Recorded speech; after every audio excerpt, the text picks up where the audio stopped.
about Chris Christie. Anybody see the debate the other night? So you heard him. He said he is who he is, and he's not going to change. All right? Well, if that wasn't bad enough, he stood up there and he confirmed what we already know. And we already know that what comes first is appealing to the right-wing base of the conservative Republican National Party, because he wants to be president. And that's what comes first, and it always will, and it always has, and it always will. Now, why else would this governor have vetoed funding for women's health 5 times? 5 times.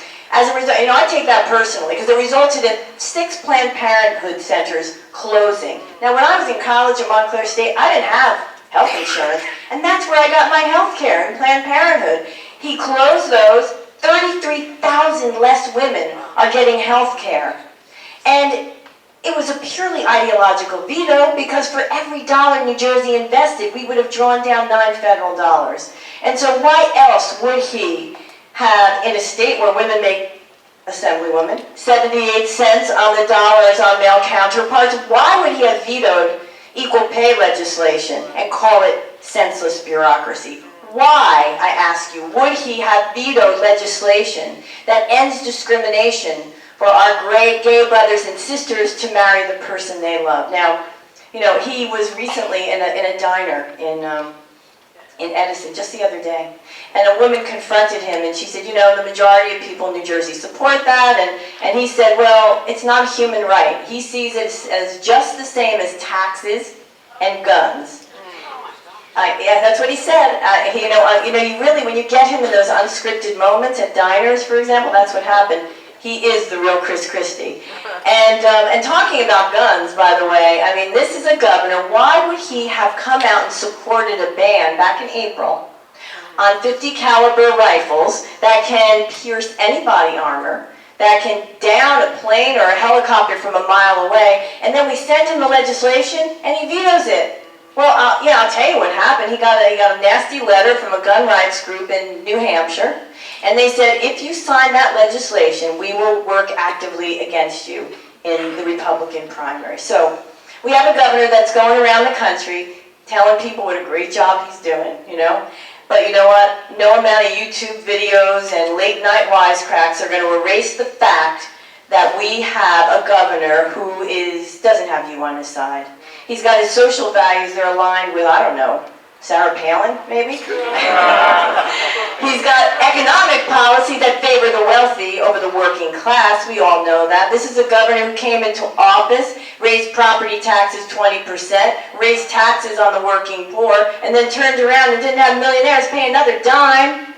Not another dime. And so, this is what I have to say to you. Talk to your friends. And if they ask you why, they shouldn't vote for Chris Christie, tell them that politics should be more than just entertainment. It's not a reality TV show. This is about you, your lives, and your children's, and your grandchildren's lives. And honestly, do we really need another reality TV show? No. We already have remember in Jersey Shore, The Situation? We don't need the governor. I really don't think we do.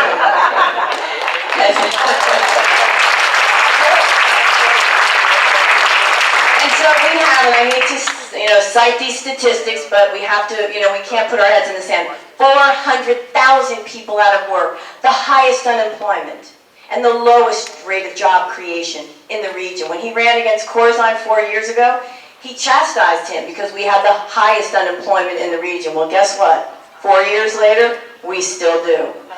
We have a minimum wage that's the lowest possible under federal law. And we have a governor who raises taxes on the working poor. Well, I don't know about you, but would somebody tell me where in the Merriam-Webster dictionary that qualifies as strong leadership? I don't see it.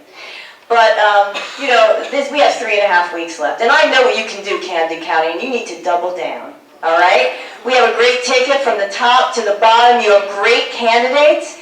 And it's only 3.5 weeks until we can return to a New Jersey where everyone, every resident, has equality of opportunity. 3.5 weeks. So tell your friends that there's another candidate out there. And that, the bottom line, I am the daughter of an Italian immigrant meat cutter. I am the little guy. I am the underdog. I have always been underestimated. When I ran for the Assembly in 1994, they said I couldn't win, and I didn't. And then in 2001, they said I couldn't win for the Senate. Been there and won that. And then in the mid-2000s, they said I couldn't be the first woman to chair the Budget Committee, and I did it. So I'm used to being underestimated and beating the odds. But you know what? I can't do it without your help. Millie and I need your help. We're all in this together, right? That's why we're Democrats. We stand up for the underdog. And so if you think that this state deserves, that the underdogs of this state deserve a governor who represents them, then tell your friends I'm their candidate. And tell them that if they come out and vote in force on November 5th and October 16th, that's another thing, really, and October 16th, and then again on November 5th, then we will restore hope and opportunity in New Jersey for everyone.